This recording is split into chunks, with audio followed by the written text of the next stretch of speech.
నూనె గింజ పంటల్లో వేరుశనగ తర్వాతి స్థానం ఆక్రమించింది ప్రొద్దుతిరుగుడు.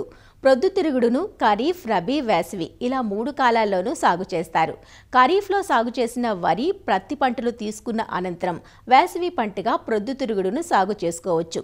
వేసవి పంటను నీటి వసతి క్రింద సాగు చేస్తారు. అయితే ఏ ఒక్క రైతు పంటను సాగు చేయడం కన్నా ఆ ప్రాంతంలోని రైతులందరూ కలిసి పంటను సాగు చేస్తే పక్షుల బారి నుంచి పైరును కాపాడుకోవచ్చు. జనవరి 15 నుంచి ఫిబ్రవరి 2వ పక్షం వరకు వేసవి పంటను విత్తుకునే అవకాశం ఉంది. ప్రొద్దుతిరుగుడు సాగులో రకాల ఎంపిక మొదలు శాస్త్రీయ యాజమాన్య పద్ధతులు పాటించినట్లయితే ఎకరాకు 15 క్వింటాళ్ల అధిక దిగుబడి పొందవచ్చు. వేసవి ప్రొద్దుతిరుగుడు సాగు వివరాలు తెలియజేస్తున్నారు ఆచార్య ఎన్జీ రంగా వ్యవసాయ విశ్వవిద్యాలయం నంద్యాల ప్రాంతీయ వ్యవసాయ పరిశోధనా స్థానం శాస్త్రవేత్త డాక్టర్ ప్రభాకర్. రైతు సోదరులు తప్పకుండా ఈ ఎక్కడైతే గనక నీటి వసతి కింద మనము చూసినట్టయితే గనక వేసవిలో మనము పొద్దుతిరుగుడు సాగును చేసుకోవచ్చు. ఫిబ్రవరి 2వ వారం వరకు కూడా మనము సాగు చేసుకునే దానికి అనుకూలంగా ఉంటుంది. మంచి యాజమాన్య పద్ధతులు ఏదైతే ఉన్నాయో మెలకువలు పాటించి మనం ఈ వేసవిలో పొద్దుతిరుగుడు సాగును చేపట్టినట్టయితే గనక రైతులకు మంచి దిగుబడిని పొందేదానికి ఆస్కారం ఉంది. వాటిలో ముఖ్యంగా మనం చూసినట్టయితే గనక పంట ఏదైతే గనక ఖరీఫ్ పంట గాని రబీ పంట గాని కోసిన తర్వాత 1-2 సార్లు మనము దుక్కిలు చేసుకుని పంట సాగు కోసము సమాయత్తం కావచ్చు. ఫైన్ గా మనము సీడ్ బెడ్ తయారు చేసుకుని రొటావేటర్ వేసుకున్న తర్వాత బోదెలు వేసుకోవాలి. ఈ ఇచ్చుకునే దానికి మనం అనుకూలమైనటువంటి వంగడాలు చూసినట్టయితే గనక NDSS 1012 ప్రభాత్ అనే రకము, ఇది నంద్యాల నుంచి వచ్చేటువంటి రకము. 39 నుంచి 41% వరకు కూడా నూనె శాతం ఉండి ఖచ్చితంగా 20 నుంచి 22 క్వింటాల వరకు హెక్టార్కు దిగుబడినిచ్చేటువంటి రకము. అదేవిధంగా DRSS 1 అనేటువంటి రకం కానివ్వండి, LSS 171 అనే రకం కానివ్వండి, లేదంటే కర్ణాటక హైబ్రిడ్ అయినటువంటి KBSS 44 అనేటువంటి హైబ్రిడ్ సన్ఫ్లవర్ హైబ్రిడ్స్ గాని రైతులకు అనుకూలమైనటువంటి రకాలను మనం ఎన్నుకొని సాగు చేసుకోవచ్చు. హెక్టార్కు 5 కిలోల విత్తనాన్ని మనం సరిపోతుంది. మనము విత్తన శుద్ధి తప్పకుండా చేసుకోవాలి. దీనికి సాఫ్ అనే మందు అయితే ఇంకా 3 గ్రాములు, అదేవిధంగా ఇమిడాక్లోపిరిడ్ అనేటువంటిది గౌచవ్ అనేది దొరుకుతుంది. ఈ మందులను మనము చేసుకొని విత్తన శుద్ధి చేసుకోవాలి. ఈ విత్తనాన్ని బోదెలు వేసుకోవాలి. తప్పకుండా బరువైన నేలల్లో అయితే కనుక 2 అడుగులకు అంటే 60 సెంటీమీటర్లకు వరుసకు మధ్యలో బోదెలు, తర్వాత తేలికపాటి నేలలకైతే గనక అంటే ఎర్ర నేలల్లో అయితే గనక సాలుకు మధ్య 45 సెంటీమీటర్ల ఎడంతో బోదెలు తోలుకొని విత్తుకోవాలి.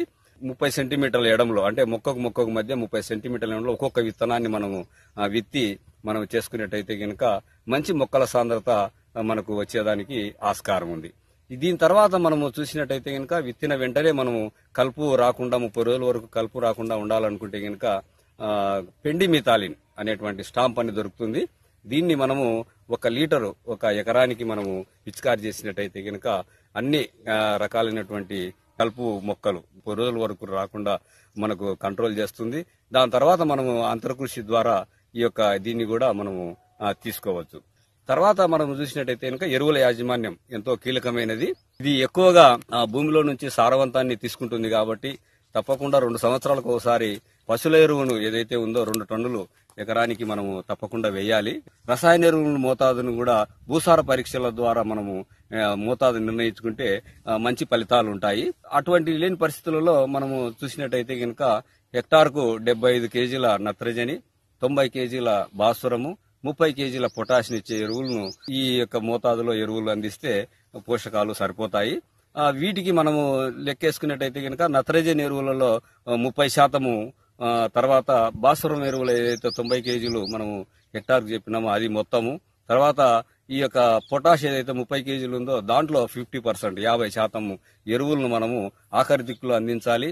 నత్రజని ఎరువులు ఏదైతే ఉన్నాయో 30% 30 రోజులప్పుడు ఒకసారి, తిరిగి 55 రోజులప్పుడు పూత దశలో ఉండేటప్పుడు ఈ మిగిలినటువంటి 30% నత్రజని 50% పొటాష్ ఎరువులను మనం అందించి చేసినట్టయితే గనక ఎరువుల యాజమాన్యము పూర్తి చేసిన వాళ్ళం అవుతాము. అదే విధంగా మనము ఈ యొక్క పొద్దుతిరుగుడు పంటకు చూసినట్టయితే గనక ప్రత్యేకమైనటువంటి పోషకం ఒకటి ఉంది, బోరాన్ అనేది.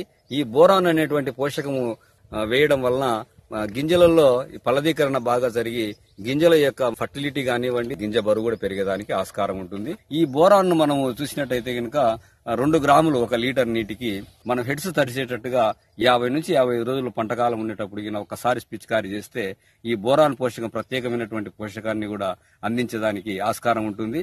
నీటి యాజమాన్యం కూడా మనము మెలకువలు పాటించాల్సి ఉంటుంది. తప్పకుండా మనము విత్తుకునేటప్పుడు మంచి తేమ ఉండేటట్టుగా ప్రీ సోయింగ్ ఇరిగేషన్ అనేది మనం ఒకసారి ఇవ్వాలి.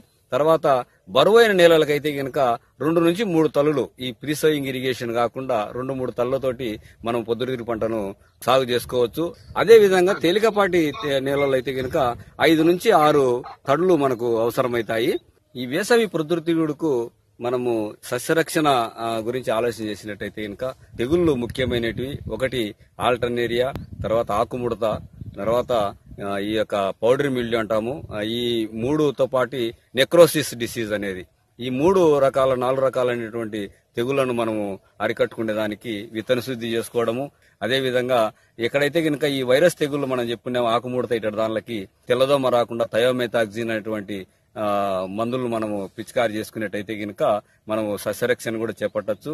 అదే విధంగా ఈ పొద్దుతిరుగుడు పంటకు వేసవిలో చేసుకునే దానికి ఈ పక్షుల బెడద కూడా ఉంటుంది కాబట్టి ఈ పక్షుల బెడద కోసము మనము తప్పకుండా ఈ 70-80 రోజుల తర్వాత ఒక 20 రోజుల వరకు కూడా పక్షుల బారి నుంచి రక్షించుకునేదానికి నైలాన్ నెట్స్ కానివ్వండి, లేదంటే ఇంకా రిబ్బన్లు కానివ్వండి, లేదంటే కనుక ఈ యొక్క శబ్దాన్ని ఇచ్చేటువంటి పరికరాలు ఇప్పుడు బాగా అందుబాటులో ఉన్నాయి. వాటిని మనము ఉదయము సాయంకాలము చేసి అరికట్టినట్టయితే గనక పక్షుల బెడద నుండి కూడా పైరును కాపాడుకోవచ్చు. ఈ విధంగానటువంటి యాజమాన్యాన్ని చేపట్టిన తర్వాత ఈ పంట కోతకొచ్చే దశను కూడా మంచి నాణ్యత కోసం మనం గుర్తించాలి.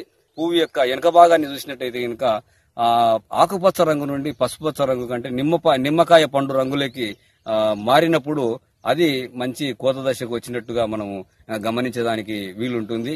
ఆ దశలో మనము కోసుకోవచ్చు. వీటిని మనము 12% తేమ ఉండే వరకు కూడా ఆరబెట్టుకొని మనము మార్కెట్లో అమ్ముకున్నట్టయితే కనుక మంచి దిగుబడి వచ్చేదానికి ఆస్కారం ఉంది.